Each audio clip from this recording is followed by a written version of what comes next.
Hello, welcome to iMobi channel. Here we'll show you how to remove watermarks from your videos with Wipit.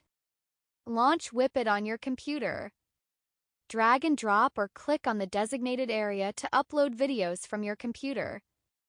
We support both MP4 and MOV formats.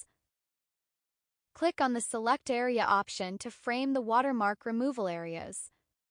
To specify the duration of the watermark you want to remove, either drag the sliders on the bottom video track to the desired start and end points or manually adjust the selection time on the right panel by entering the start and end times. We offer two models for video watermark removal, AI model and smooth filling. You can select the one that best suits your needs.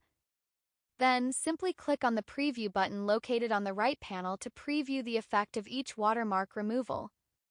With the AI model, you can preview up to 5 seconds of the video, whereas with the smooth filling model, you can preview up to 20 seconds.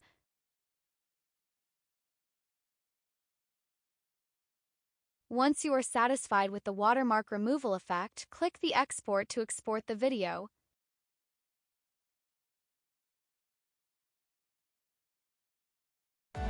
Thanks for watching. Subscribe to our channel to stay updated with our latest contents.